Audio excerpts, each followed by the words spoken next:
Muy buenas tardes, tengan todos ustedes. Les saluda Armando García, director de Radio Nuestra América en Estados Unidos, y está usted viendo el programa La Migra y Usted. Este programa se transmite entre semana, los jueves y los viernes, acá en la emisora, en línea, y usted lo puede ver en diferido por las redes sociales. En esta ocasión tengo a Elizabeth Juárez, como siempre, como coanfitriona, y vamos a entrevistar a Carla Cativo, que es salvadoreña, que es profesora en la Universidad Estatal de California, y vamos a hablar de los problemas graves que están ocurriendo en California con respecto a la decisión de la Suprema Corte de darle prácticamente carta abierta a los policías de inmigración de hacer todo lo que tengan que hacer para sembrar el terror en las comunidades latinas, en las comunidades inmigrantes del estado de California y principalmente en Los Ángeles. Adelante, Elizabeth Juárez, para que presente a nuestra invitada. ¿Y qué tal la audiencia? Pues el día de hoy, como ya nos hizo saber Armando, tenemos a Carla Cativo, que pues una activista y académica ya en California, que está muy al tanto de todo lo que está pasando, del sentir de la comunidad con esta decisión de la Suprema Corte. Que queríamos tener el día de hoy a Endilon, que es una de las organizaciones que demandó a ICE por estar realizando perfil racial en sus operativos en California. Desgraciadamente no fue posible, pero tenemos parte del comunicado de prensa que ellos enviaron el día que se dio a conocer esta decisión. Entonces antes de darle paso a Carla, quiero leerla parte de ella, y lo que ellos dicen es que la decisión de hoy respalda y facilita los ataques autoritarios de Trump contra los migrantes. Es una carta blanca para agresiones racistas, violencia ilegal y terror arbitrario, entregada a la administración por el tribunal más alto del país.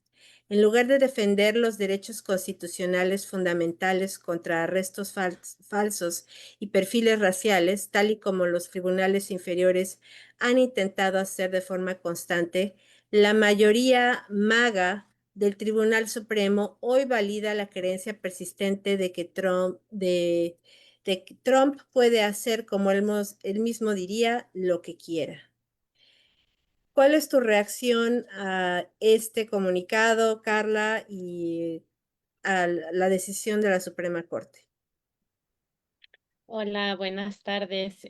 Un placer estar aquí con ustedes de nuevo.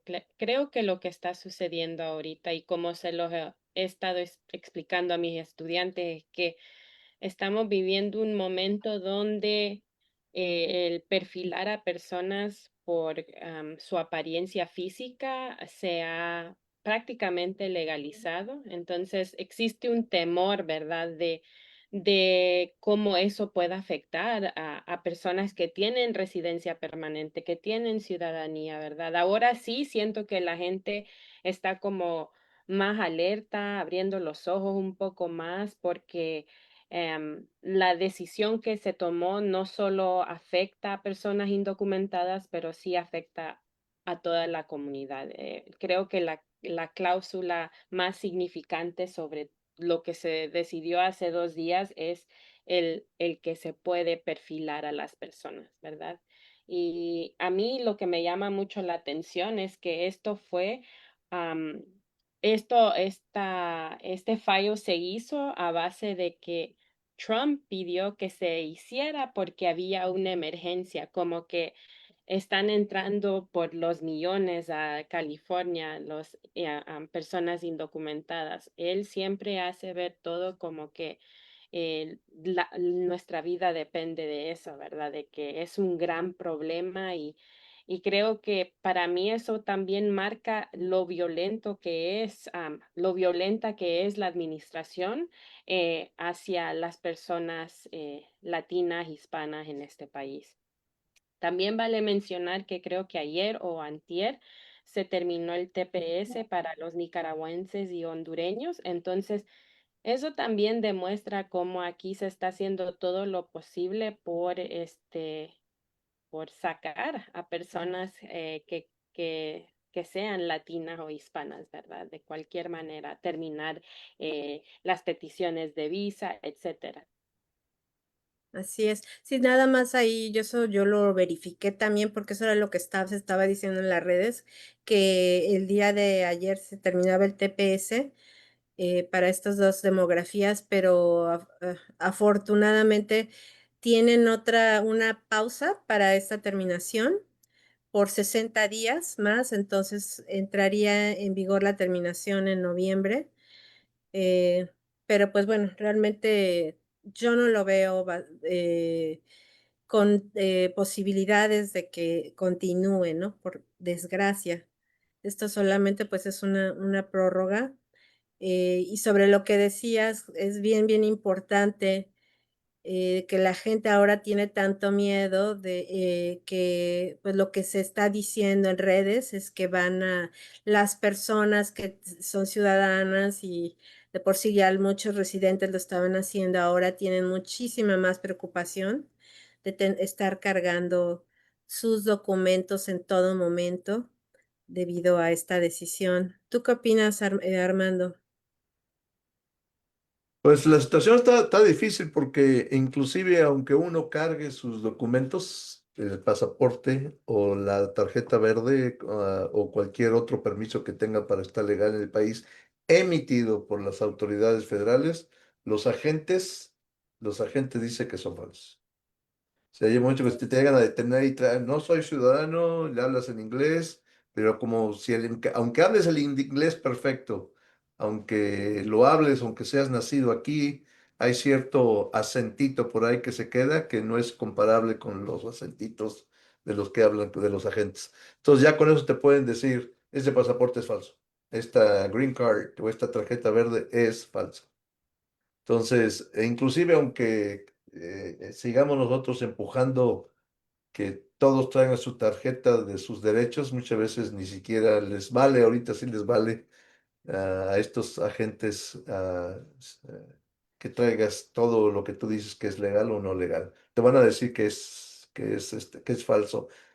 Y una vez que yo me he enterado de que hay gente que se queda por días detenida y ya después descubren que realmente sí es ciudadano o residente y no hay ninguna otra asunto que tratar, ya los dejan libres, pero son muy poquitos. Y mientras averiguan y mientras te puedes probar que estás bien en el país, pueden pasar varios días y puede ser que en una de esas, al tardar mucho, te quieran deportar sin derecho, sin culpa de nada. Entonces, lo que yo veo, yo lo que estoy viendo es que Los Ángeles, siempre Los Ángeles, porque yo crecí en Los Ángeles siempre es el epicentro de todos los conflictos que hay de cuestiones sociales. Y ahora Chicago es el segundo.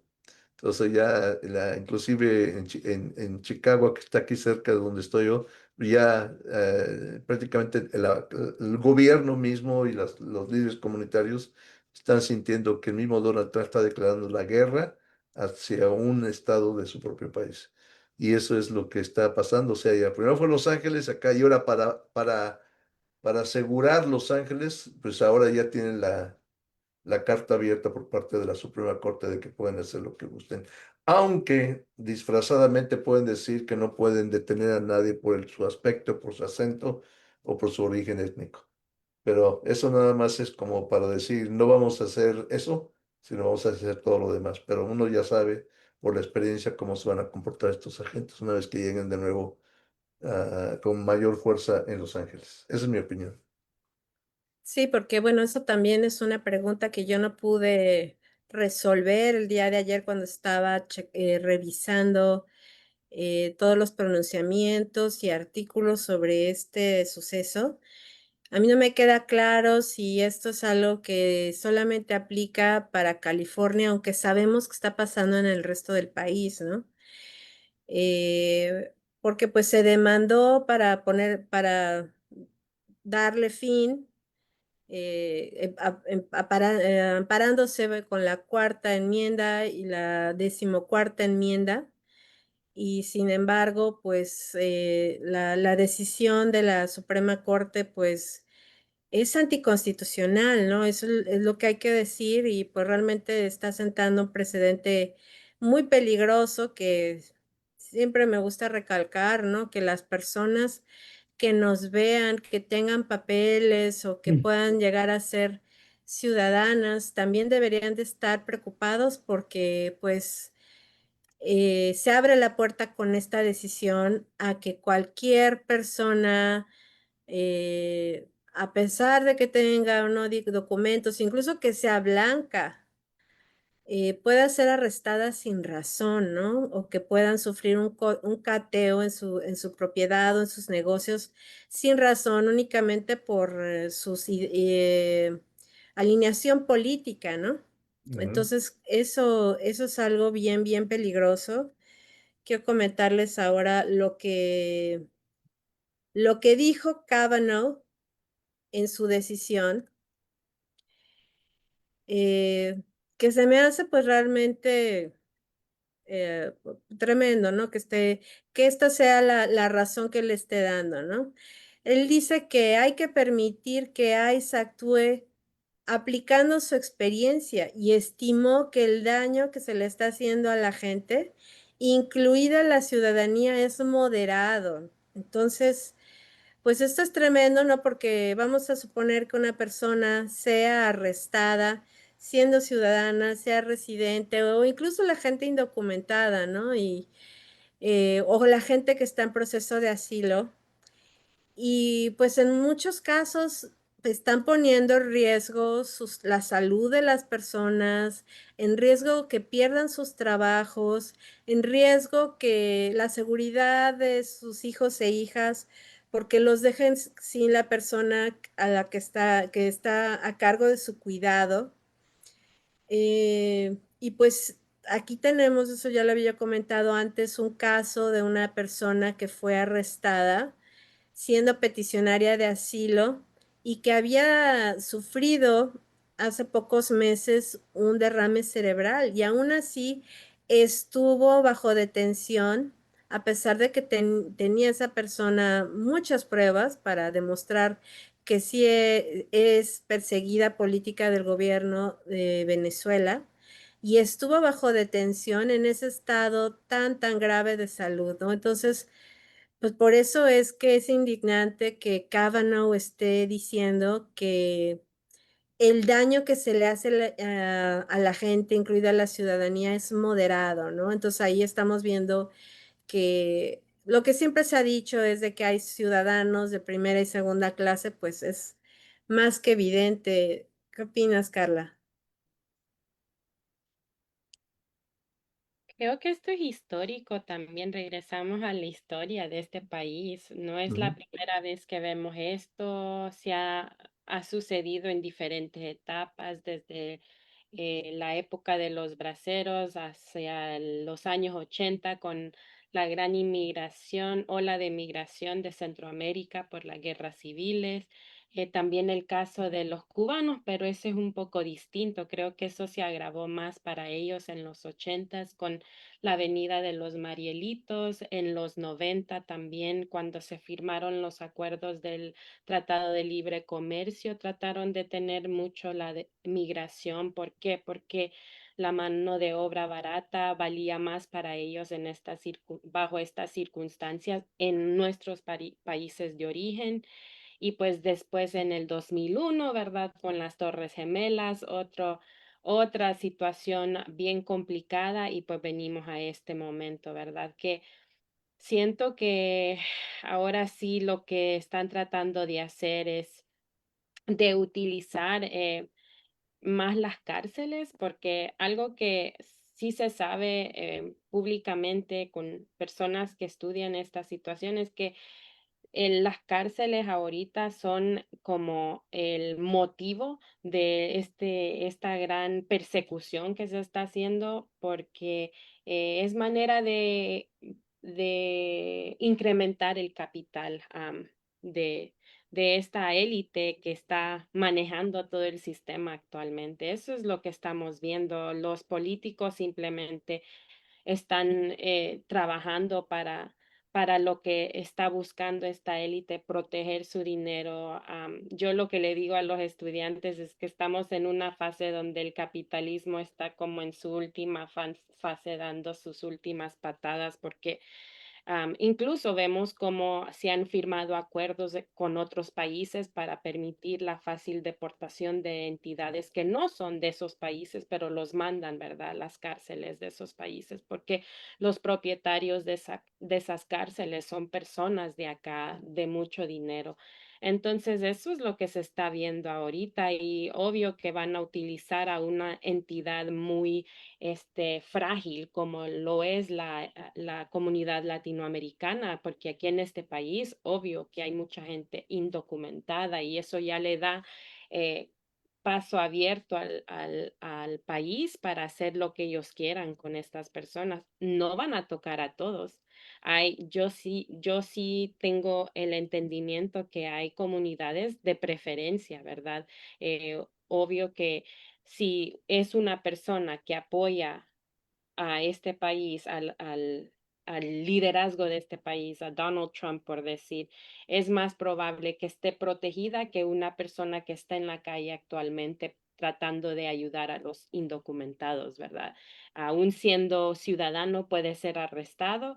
Y yo creo que eso es también algo que estamos viendo, la persecución del activismo, que muchas personas que están ahí en las calles ayudando son ciudadanos, son personas jóvenes, personas de edad media, ¿verdad? Que se puede decir que saben sus derechos, conocen sus derechos y por eso al gobierno no le interesa que anden en las calles haciendo este activismo porque detienen los esfuerzos del país de pues simple y sencillamente sacar a personas, ¿verdad? No deseadas.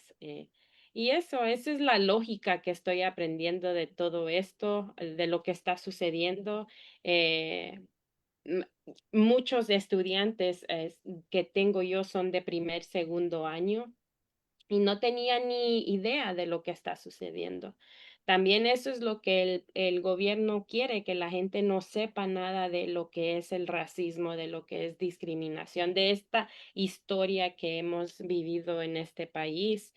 Por eso también está este movimiento para hacer desaparecer todo lo que es educación de diversidad, ¿verdad? De integración, de inclusividad, para que los jóvenes desconozcan esta historia. Ya sabemos también que en nuestros hogares a veces no hablamos de estos temas por el miedo que causa, porque hay una creencia que mantenerlo callado va a hacerlo desaparecer y desafortunadamente estamos en un momento donde eso ya no es posible porque se está viendo en las calles, se está viendo con nuestro vecino, ¿verdad? Entonces, es un momento muy complicado en la historia mundial.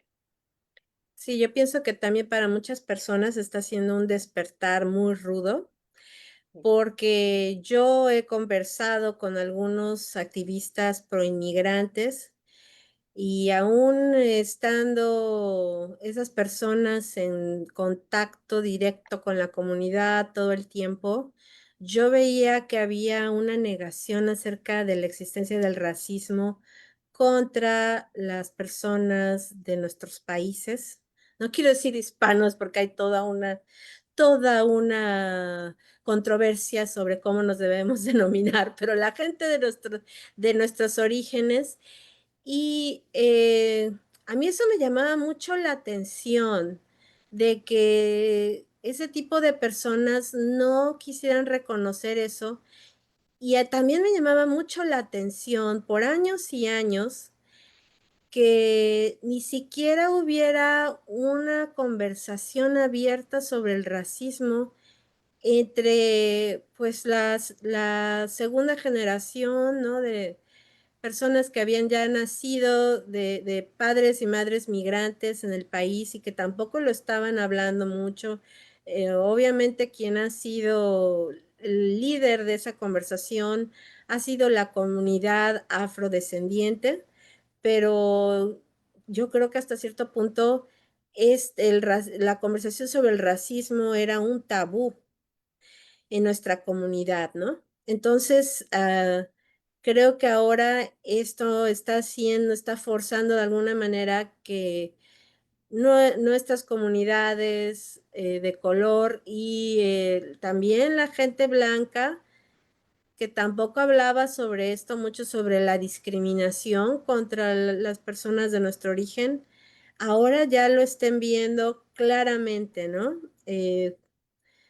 Es como todo, ¿verdad? En todas las crisis hay cosas muy negativas, pero también hay cosas positivas, ¿no? Y creo que pues este uso del perfil racial, ¿no? Es la prueba más evidente que podemos tener, ¿no? En muchos años no había habido algo tan claro como ahora. Armando, ¿qué crees tú? ¿Tu generación de activistas hablaba de esto? Y Mira, vamos a decir hace 20 años. no, te voy a decir, te lo voy a decir casi con las palabras de César Chávez. Yo fui Ok. el secretario de prensa de él por muchos años. Ujú. César en 1984 ah, tuvo una presentación en un club de bienestar, el Commonwealth, que le llaman en inglés, en San Francisco. Y entre él, entre otro persona que fue su jefe de prensa por muchos años antes que yo, y entre los tres nos sentamos una noche a hacer la presentación. Y no me acuerdo muy bien las palabras exactas, pero se puede decir que lo que dijo él es ah, que gracias al sindicato que él fundó, y aparte del trabajo que se hizo antes de la fundación de ese sindicato, sembraron la semilla, sembraron la semilla de los logros que se han conseguido dentro de los inmigrantes, dentro de la gente de habla hispana o los mismos latinos en Estados Unidos, que fue gracias a ese movimiento. Porque antes, y lo dijo con estas palabras, me acuerdo muy bien que dijo, antes era imposible cuando él lo invitaban a hablar a las universidades, como Cal State o algunas otras, que llegabas y veías todos blancos. Una que otra arrocito negrito, cabecitos en el arroz blanco. Y ahora dice, ahora que va ahora a las universidades ya en los años 80, que fue cuando hizo este discurso, 84, ya puedes ver los rostros morenos, los rostros ah, de afroamericanos o de asiáticos. Entonces ya la demografía cambió por completo. Y gracias fue a la semilla que sembró en la lucha de César. Porque en los años 50, en los años 40, en los años 30 ya todo el mundo andaban corriendo. En la depresión llegaban hasta los ciudadanos nacidos aquí, bebitos y gente nacida que hablaba casi puro inglés, los votaban a México, por ejemplo, en el caso de los mexicanos, que era lo más cerquita, no había tanta la ola de centroamericanos en los 80 por las guerras, por los huracanes, lo que haya pasado. Entonces, esa época, por ejemplo, todo lo que habla ahorita que hay invasión y todo eso, no sé qué edad tengan ustedes, pero en los años 70, durante el gobierno de Jimmy Carter, y muchas Ujú. veces ante Ford, se manejaba, y lo tengo por ahí grabado en muchas de mis grabaciones que tengo por ahí guardadas, decía la invasión silenciosa. Ya nos llamaban, ya no sé, que estamos invadiendo el país de una manera silenciosa.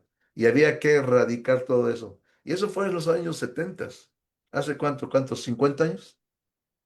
Sí, Y en 1954 hubo la operación Wetback, la operación mojadas o mojados, que espalda fueron mojada. casa Ujú. por casa en Los Ángeles, principalmente donde está Carla. En Los Ángeles fueron casa por casa y en un mes se llevaron como 1 millón de puras redadas. Entraban y así, pum, para afuera y pum, y van de regreso. ¿Ya? Entonces ahorita, por ejemplo, aquí en la radio estoy pasando en inglés, en la parte en inglés donde habla alguien y dice, ¿cómo me puedes decir tú que me vaya de donde vengo? Si de aquí soy, ¿a dónde quieres que me vaya? Sí. Claro, claro, Sí. porque Ujú. no parece que no entiende, ¿no? Que sí, que la frontera cruzó mucha gente O sea, desde nosotros no la cruzamos la guerra con el... frontera, nosotros no cruzamos la frontera nos cruzó a nosotros. Exacto. Esa frontera separó, pero Sí. realmente de aquí somos. Y yo quiero hacer un comentario sobre eso, de que siempre se nos ha denominado como una invasión, incluso ahora, ¿verdad? Pero nunca se habla de cómo muchas de las cosas, muchas de las políticas estadounidenses que se han practicado en nuestros países, esa ha sido una invasión, ¿verdad? Estados Unidos es ante todo el imperio mundial y por ende, por sus políticas de Manifest Destiny, ¿verdad? De Ujú, The Monroe Doctrine, se ha visto con el derecho de ir a nuestros países y básicamente hacer y deshacer a su antojo para proteger sus intereses siempre. Ahorita estamos viendo y esto tampoco se habla, pero estamos viendo una gran migración hacia el sur de personas estadounidenses blancas que se están retirando y se están yendo a vivir allá. Eso es muy notorio donde se está llamando a que personas vayan a vivir a nuestros países porque es más barato, porque pueden vivir una vida de lujo. Mientras tanto, eso causa el desplazamiento de comunidades y la realidad es que muchas de nuestros connacionales no tienen más opción que salir del país porque no hay manera ni de que se muevan en el país porque todo va subiendo de precio. Yo estoy pensando en El Salvador, donde ahorita el costo promedio de una casa, de una vivienda en San Salvador, está en los $300,000. No tiene sentido cómo ellos piensan que una persona de El Salvador puede pagar eso, puesto que el promedio salarial que se gana son de $300. Entonces, esto es al mes. Entonces, esta situación se está desarrollando en varios países y por eso mucha gente también está teniendo que salir.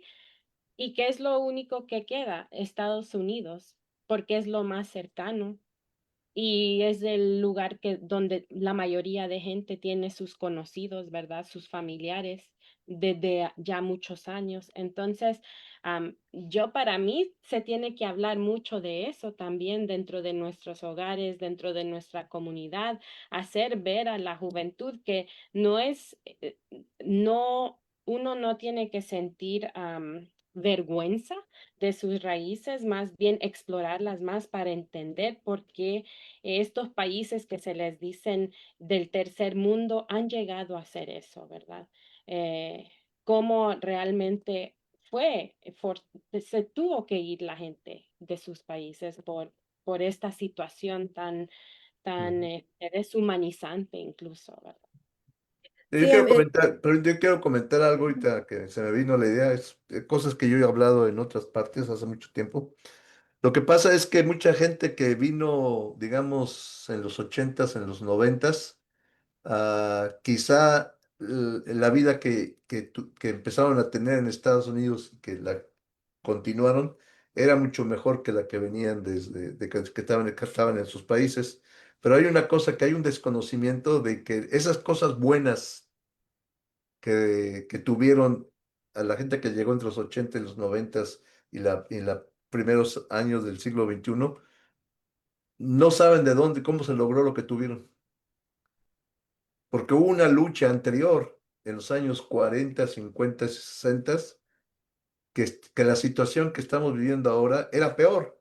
Nada más que ahora se quiere regresar a esa época porque la gente, como dice una frase ya muy trillada, los pueblos que no conocen su historia están condenados a repetirla.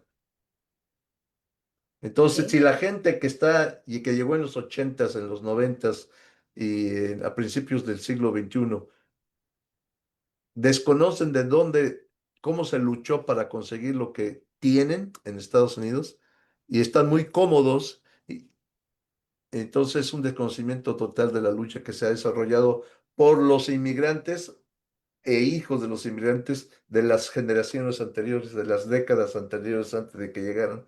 Y eso también es culpa de nosotros, aunque tengamos estudios chicanos, aunque tengamos estudios latinoamericanos, tenemos que enseñar que hubo una lucha para poder conseguir todo lo que tienen bonito. Por eso me lo dijo César, gracias a la semilla que sembró el sindicato, se lograron, cuando empezaron a ver el movimiento campesino llegando a la ciudad de Los Ángeles, inmigrantes, campesinos que hablaban nada más puro español, y llegaban y tocaban la puerta para sacar a la gente a votar a los ciudadanos. Yo me acuerdo que llevábamos con un grupo de campesinos a tocar la puerta y veníamos uno o dos que éramos bilingües, porque llegaban los campesinos, oiga, muy buenas tardes, somos campesinos del estado del Valle Imperial y venimos a ver si pueden ustedes salir a votar para apoyar a X o persona, porque ayuda mucho a los campesinos. Y se quedaban así los que no hablaban mucho español, entonces ya entrábamos nosotros. Pero, y así, pero la gente, campesinos, así con su sombrero, con su vestimenta, iban, tocaban las puertas en el barrio ahí por City Terrace, donde trabaja Carla, e íbamos ahí, puerta por puerta, a sacar el voto, puerta por puerta, a sacar el voto. Ahora, ¿quién hace eso? No sé, porque ya tiene los beneficios obtenidos y están muy cómodos.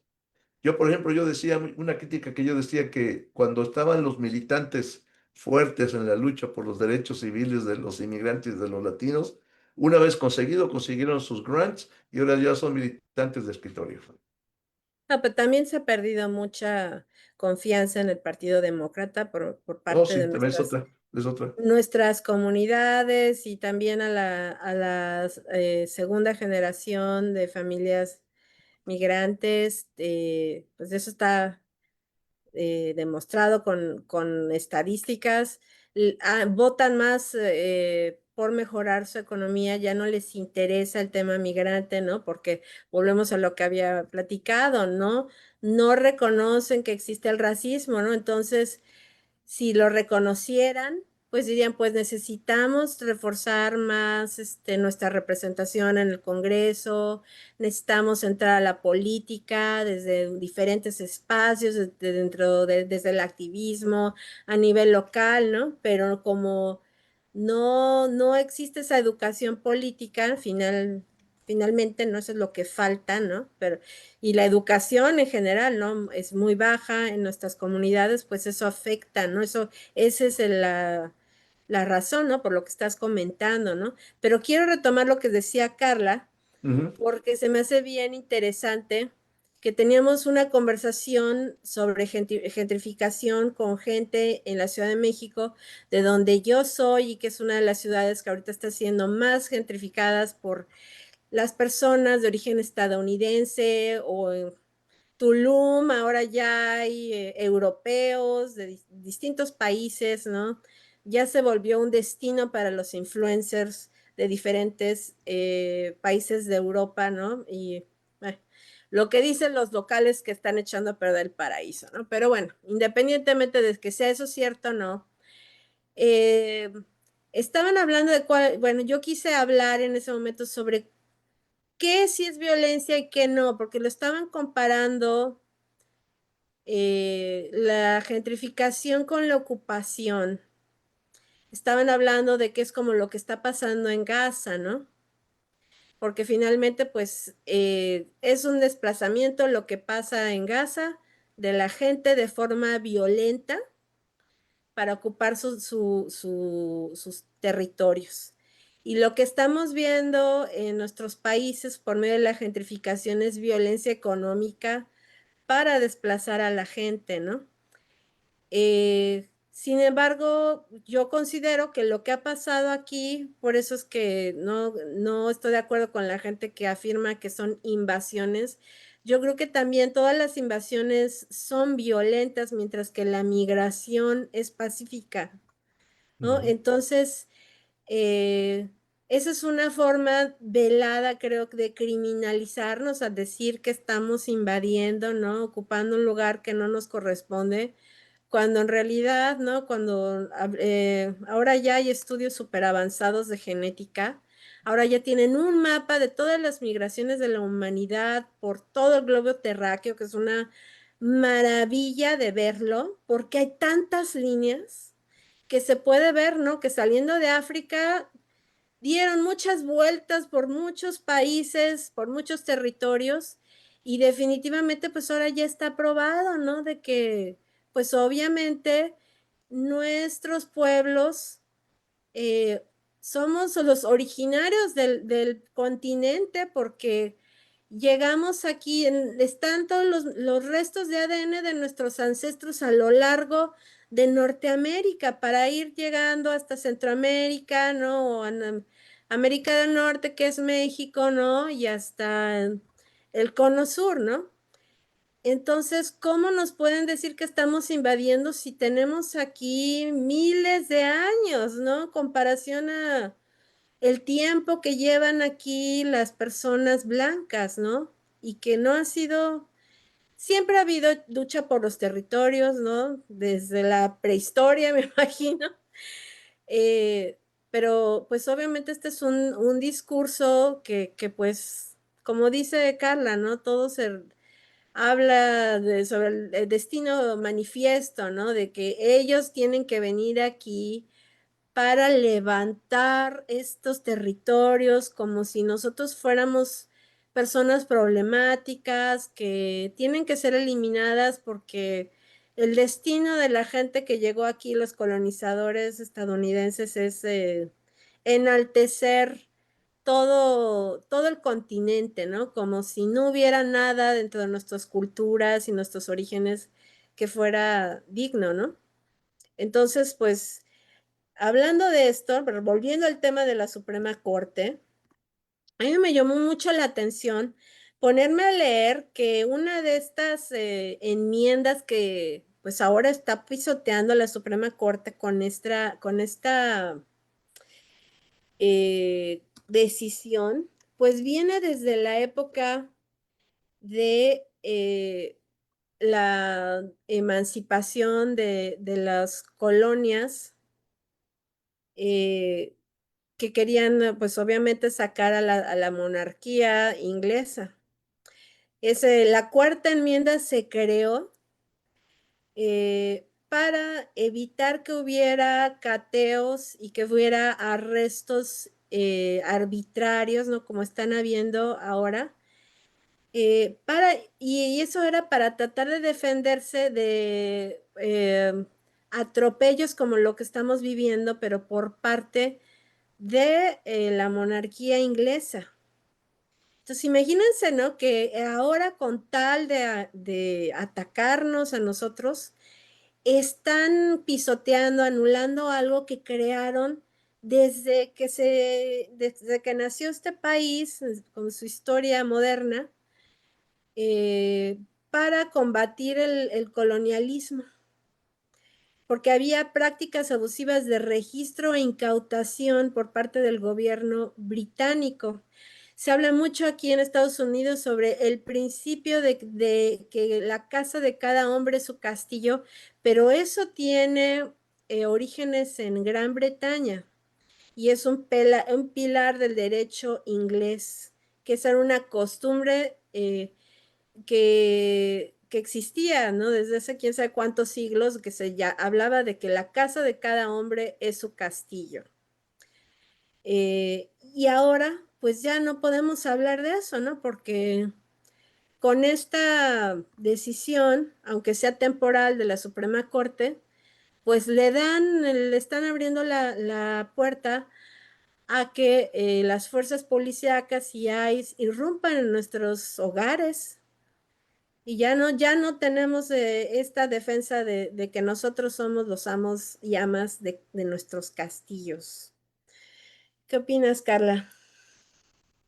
Es que como eso que estabas proponiendo de la historia, eso era un discurso para la gente blanca, no era para lo que ahora estamos viendo que se ha convertido Estados Unidos en el país de la diversidad, ¿verdad? Eso ya es como, ya se le salió como diríamos nosotros, ya se le salió del huacal, ¿verdad? Su plan.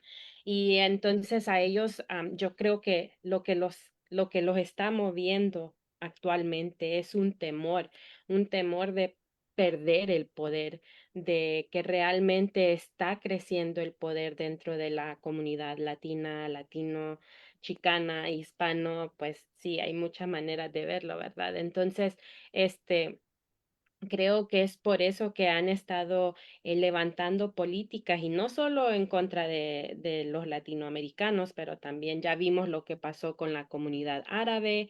eh, Hemos visto la historia de la comunidad negra en este país. Entonces, han habido también diferentes fases donde han tratado detener ese levantamiento, ese levantamiento de poder de diferentes comunidades, porque se les estaba interrumpiendo ese plan de mantener, ¿verdad? Lo que dijiste, su hogar es su castillo y todo eso. Ya el ver que otras personas tienen acceso a acumulación de riquezas y de levantar sus negocios y de realmente ser personas exitosas en lo que vale eh, nuestra sociedad capitalista, eso ya a ellos no les parece. Y creo que algo que no hemos hablado también es de los políticos locales, ¿verdad? De las personas que son nuestros legisladores, nuestros consejeros locales, que desafortunadamente se puede ver que muchos se han vendido a este sistema, ¿verdad? Donde eh, yo, por ejemplo, hace un par de años, no sé si vieron el caso de Nuri Martínez aquí en Los Ángeles, donde la agarraron en el audio diciendo cosas en contra de la comunidad negra. No solo ella, pero otros dos consejeros locales. Entonces, eso demuestra, ¿verdad?, cómo también dentro de nuestra comunidad, personas que nosotros elegimos para ser nuestros representantes nos han fallado y han hecho que estas políticas desde arriba nos empiecen a afectar y muy violentamente, como que han dado la luz verde para que entren y hagan y deshagan todo lo que se ha logrado desde hace muchos años, como usted escribió, Armando, am, con activismo, ¿verdad? So, eso es lo que me hizo pensar tu comentario. Y otro comentario que yo quiero es que, por ejemplo, mucha de la gente que vino de países de Centroamérica o de Sudamérica y gran parte de México, venían huyendo de situaciones, por ejemplo, de represión por parte de los gobiernos de esos países, en donde la presencia militar era pan de cada día. Las tanquetas, los rifles, los uniformados, tomando control de las calles, correteando gente. Y una de Ya. las razones que mucha gente se vino para acá porque pensaba que acá no ocurría eso. Y ahora mire, lo mismo que se hace allá regularmente, comúnmente, muy, de todo pan de cada día, por decirlo así, sin mencionar países, pero si lo analizamos cada país en lo que es el continente americano, pues lo que nos estamos quejando ahorita, lo que está haciendo Donald Trump, es lo que se hace allá o se hacía en los años 60, 70, 80 del siglo pasado. Pero en algunos países todo esto es pan de cada día. Sí, Acá de sí. repente nos asustan con esto porque por lo que está haciendo Donald Trump mandando las tropas a Los Ángeles, queriendo invadir, como dicen, en Chicago, etcétera, etcétera, y y otras partes, ¿no? Otros estados que van a pasarla dura con la presencia militar en su mismo territorio. De eso viene mucha gente huyendo y ahora lo van a enfrentar aquí. Yo no digo que sea bueno o que sea malo, pero ojalá que todo esto levante más conciencia en la gente y tome acción contra todas estas acciones policíacas y militares de la administración del presidente. Creo que esta historia que ha vivido mucha gente la ha desensibilizado de todo lo que está sucediendo así. Digo Mm, eso porque al principio mucha gente decía, oh, ya va a pasar esto, ya pronto ya va a dejar de suceder esto.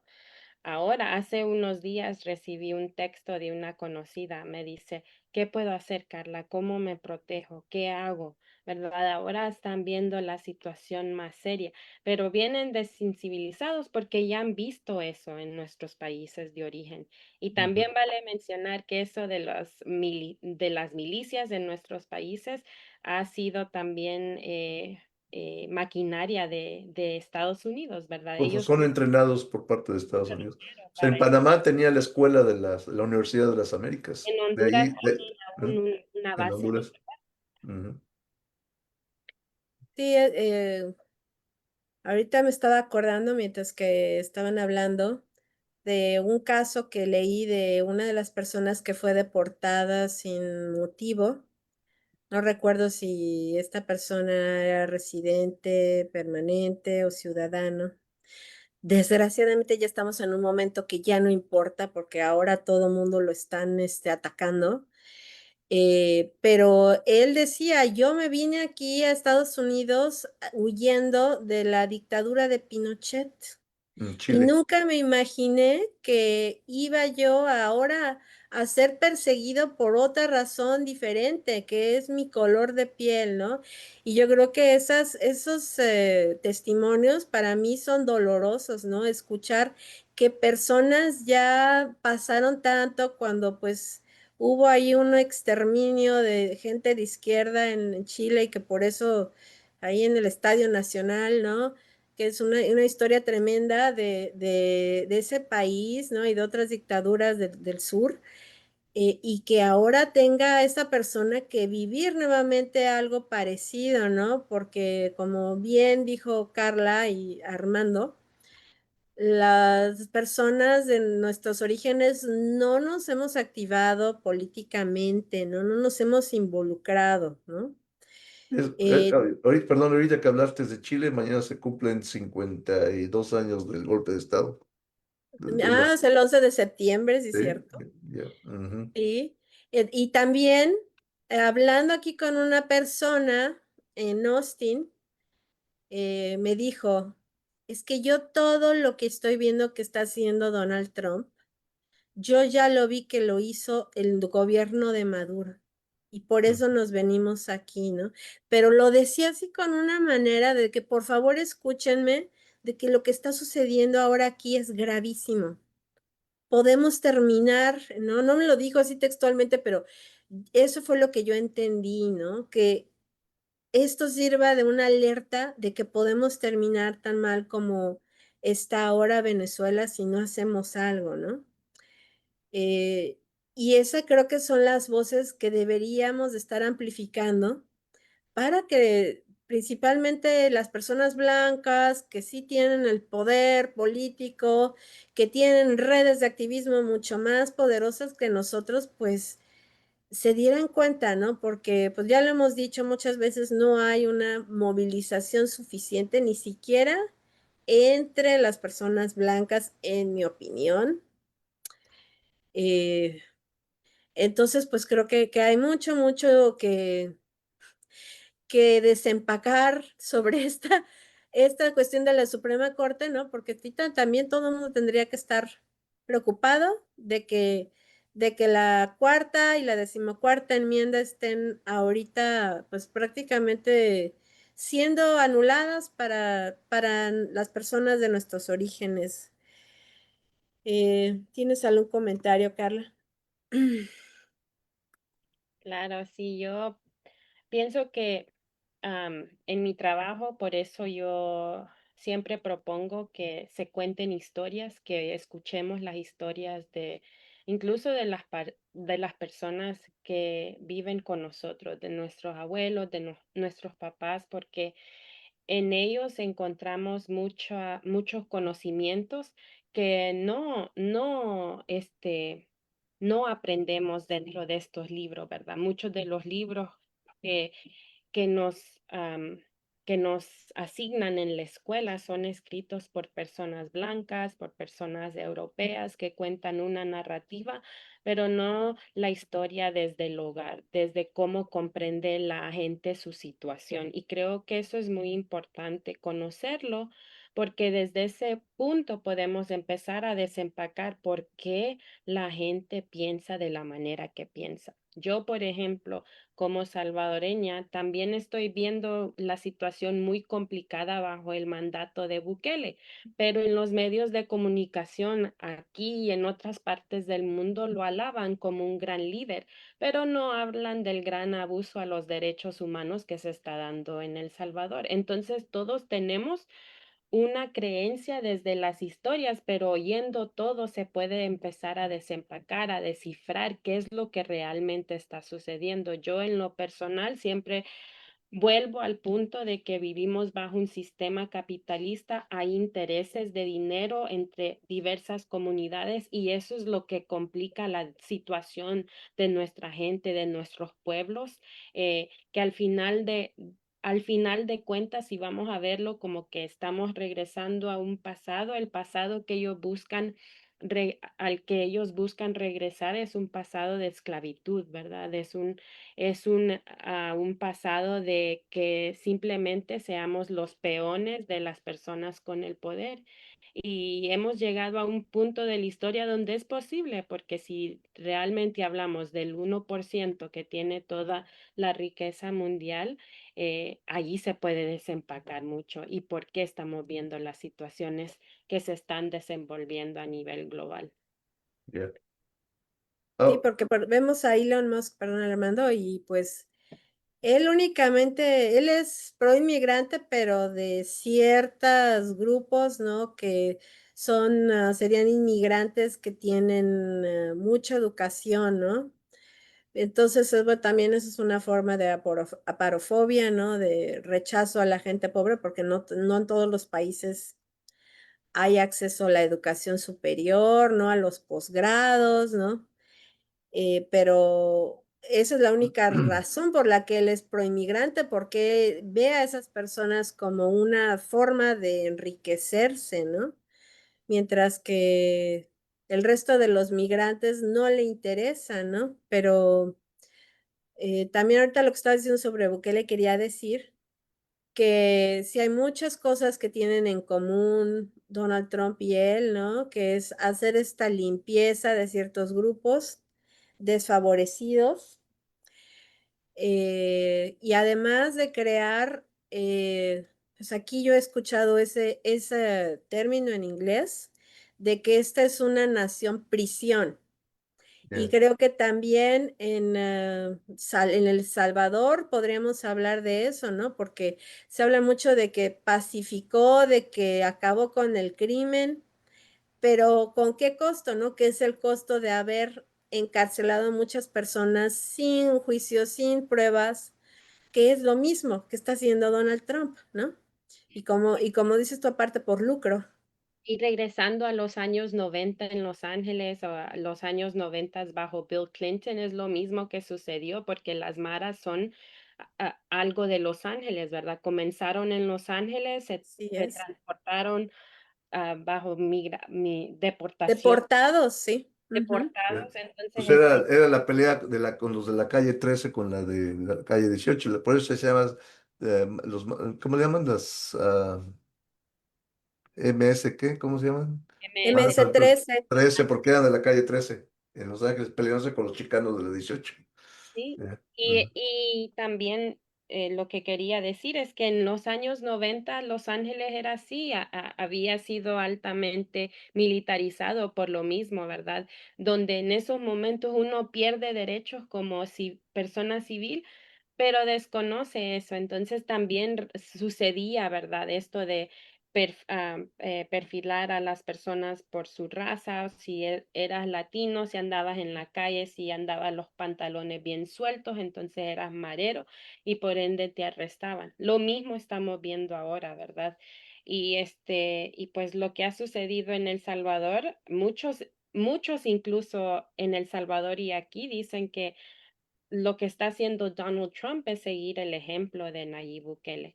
Yo Así también es. quería hacer un último comentario. No es que a Trump le interesen los educadores, porque una educadora como yo no es persona grata para Donald Trump. A él lo que le interesa son las personas que mantengan el discurso, que, que levanten el discurso que él está proponiendo día con día, pero también sí mantener su capital bajo cualquier orden tecnológica, ¿verdad? Por eso en algún momento fue tan cercano a Elon Musk, que lo ponía en la tele todos los días. Me imagino que todavía existe esa relación, pero son esas personas que son las que a él le interesa tener relaciones con ellos. Y por eso dentro de las escuelas ahorita va a haber un gran movimiento de levantar todo lo que son las carreras de tecnología, de ciencia, para beneficiar los intereses de él. No a la educación basada en humanidades, en ciencias sociales, porque es lo que eso es a lo que le teme, ¿verdad? De que la gente se concientice de que sepa esta historia y lo que está sucediendo realmente Bien. bajo Yo no esto. quiero hacer un comentario histórico. En los años 90 había un gobernador en California que se llamó o se llama Pete Wilson. Pete Wilson es un Donald Trump. Pete Wilson hizo un chorro de cosas y feas en California. Hubo una proposición, la 186, que todos salimos de las calles y pues, creo que sacamos en Los Ángeles como 500,000 de personas protestando contra la 187. Y una cosa que él decía en una manifestación anterior es que si no le molestaba que la gente salía a las calles, y él dijo, es que mira, traen puras banderas de otros países, ellos no votan. Y entonces cuando hicimos la 187 empezamos a sacar banderas de Estados Unidos. Entonces aquí sí votamos.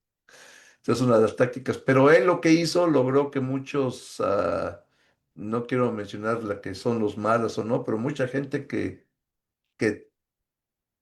tuvo temor de lo que pudiera pasar en California, se fueron de California y muchos terminaron llegando a las Carolinas, Carolina del Sur y Carolina del Norte. Pero digo porque yo trabajaba yo en Carolina como periodista también y ahí me tocó ver las actividades de gente que venía huyendo de Pete Wilson. Entonces ahora imagínense, se repite la historia acá con Donald Trump, ahora a nivel nacional, y no puede en California porque tiene un gobernador que es Newsom y ese gobernador pues se ha puesto los pantalones bien firmes como para poder enfrentarse bien a Donald Trump. Y en Florida pues se tiene este DeSantis que es otro Pete Wilson, pero en, en la Florida. Comentarios, Elizabeth, porque creo que se ausentó Carla. Sí, pues ahorita lo que estaba diciendo Carla me recordó de qué personas sí le sirven al discurso de Donald Trump. Eh, me recordó bastante de que ahora ya existe este término que no sé de dónde salió. No voy a decir de dónde creo que lo sacaron porque sería muy soez, pero entiendan entre líneas lo que quiero decir. Porque ahora hablan mucho de la inclusión forzada, ¿no? De Mm. que a fuerza queremos las personas que somos progresistas, que haya representación de personas de nuestro color, de personas LGTBQI+, eh, no sé, de afrodescendientes, de personas que tienen discapacidades, por mencionar algunos. Entonces se habla mucho de que Donald Trump es el presidente que más mujeres tiene en su administración. O que ahora ya tenemos un secretario de Estado que es latinoamericano, de origen latinoamericano. Y yo digo, bueno, y eso fue algo que yo le dije en su momento, ¿de qué sirve que tengamos a muchas mujeres que, más que la cantidad más grande que nunca en la historia de Estados Unidos, sirviendo en la administración, si son mujeres racistas, si son mujeres patriarcales, si muchas de ellas serán mujeres anti-LGTBQI? ¿De qué sirve que tengamos un secretario de Estado Cubano, de origen cubano. que está en contra de muchos de nuestros países? Que ahora mismo no está ayudando a su mismo pueblo que radica en muchas partes de Estados Unidos, que está ahorita también bajo amenaza de ser deportados también, de perder sus casos de asilo, su TPS. ¿De qué sirve? ¿De qué sirve de que hagan esta inclusión aparente si en realidad son personas que están obrando, ¿no? En contra de, pues, de los derechos de las mujeres, de los derechos de los inmigrantes, ¿no? Entonces, es bien chistoso, ¿no? Que por un lado, gracias a que él empezó a decir que todos estos programas llamados DEI, de inclusión forzada, como mal le dicen en Latinoamérica, él los quisiera abolir en muchas universidades y en el gobierno, y entonces él hace su inclusión forzada ficticia dentro de la administración cuando son personas que están obrando en contra de todo eso, ¿no? Que son nada más, como le dicen también, tokens, personas que nada más están ahí para disimular que no existe discriminación y desigualdad de derechos, ¿no? En este país, ¿no? Eso se me hace, pues, bastante interesante que la gente de la derecha no vea, ¿no? Que todo es una, pues, una simulación únicamente, ¿no? Ujú. Y, Muy bien. Ya vamos a concluir. ok. Carla, está usted es invitada cuando quiera venir a hablar de estos asuntos. El programa La Migra y Usted por Radio Nuestra América, pues está disponible. Y la radio, pues, temas como este, pues, inmediatamente nos puede inclusive hablar de repente si algo pasa en Los Ángeles y puedo abrir las líneas en vivo o lo grabamos y luego segunditos después ya sale al aire. Todo eso Con podemos hacer. Ya. todo. Comentarios finales, Carla. Hacia dónde vamos? Ahorita siento que a pesar de que estamos viendo mucha violencia hacia nuestra comunidad, vivimos momentos muy tensos y tristes, creo que también es un nuevo despertar. Siento que hay personas que se están concientizando, que finalmente yo siento que la juventud se está tratando de educar más sobre estos temas porque les están tocando a sus familias. Entonces, yo también no pierdo la esperanza en eso. Desde allí saco la esperanza para, pues, lo que va a venir mañana, el próximo mes, el próximo año, ¿verdad? Entonces, de esa manera no hay que perder la esperanza y seguir resistiendo, teniendo estas conversaciones, no solo aquí, pero también con nuestras familias y personas que nos permitan entrar en sus comunidades y tener estas charlas, ¿verdad? Ya. Y mantener a la comunidad informada, porque los medios a veces son muy traicioneros y nada más dicen lo que les dicen que digan y Así no es. hablan con las personas que pueden hablar de la verdad. Y también siento yo que la comunidad, en nuestra comunidad, por decirlo así, vive asustada y hay gente que ya prácticamente se esconde. Por ejemplo, en Chicago hubo la celebración de las fiestas mexicanas, fiestas patrias, baja asistencia, baja asistencia, porque es el reflejo del susto que ya está. Mucha gente prefiere mejor trabajar desde casa, busca la manera de sostener a su familia de otra manera, que en vez de salir a las calles, de tomar el autobús, salir a echar gasolina o ir al cine o ir a un lugar de esparcimiento. Y hay miedo de todo eso a nivel nacional. Quizá en unos no sea tanto, otros sean menos, pero o en otras partes mucho, pero es lo que yo creo que está pasando y yo creo que debemos estar alertas y aprovechar que tenemos estos medios como el de Radio Nuestra América para poder hablar de estos temas a nivel nacional e inclusive mundial. Y otro asunto que a mí me gustaría mucho encontrar algún día, alguien que se aviente, que sea abogado internacional y quizá pueda hacer llevar todos estos problemas no a la Corte Suprema, sino a la Corte Internacional. En La Ujú. Haya. Sí, sí. ¿Sí? Y llevar el caso, no sé, de tantos migrantes, millones, de los deportados tener derecho a ser deportados, y hablar del terror en las comunidades inmigrantes, que llevar el caso a la Suprema Corte ya sabe qué es lo que va a resultar. Entonces empezar a tomar acciones de otra índole y quizá llevar el caso a una corte mucho más grande que pueda lograr que se pueda detener todo esto. Es lo que yo a mí me gustaría ver algunos de los grandes abogados que dicen que son latinos y que defienden a la raza. A ver, aviéntense. ¿Quién se avienta un caso como esto? Va a llevar el caso fuera del país, llevarlo a la Corte Internacional. Creo que es lo que debe de hacer. Sí. Sería algo interesante, pero creo que también, bueno, yo quiero exhortar a toda la gente a que se acerque a los grupos locales pro inmigración. Es bien importante porque no es lo mismo luchar solos, solas contra el gobierno, que cuando ya existe una red de activistas que conocen a los políticos locales que los pueden ayudar, que con todas limitaciones en algunos casos todavía están ayudando a la comunidad, ¿no? No es lo mismo, no es lo mismo estar solo que estar ya con gente que tiene experiencia y Mm, que además en muchos casos están pues dando esta educación política de la que estamos hablando, ¿no? Aquí localmente se ha tratado de proyectar películas sobre el tema de la migración y enseñarles sobre esta parte de la historia, que no está de más, no lo veamos como qué aburrido, no tengo ganas de irme a educar, ¿no? Al contrario, creo que es bien importante lo que dijo Armando, de que si no conocemos nuestra historia la vamos a repetir, ¿no?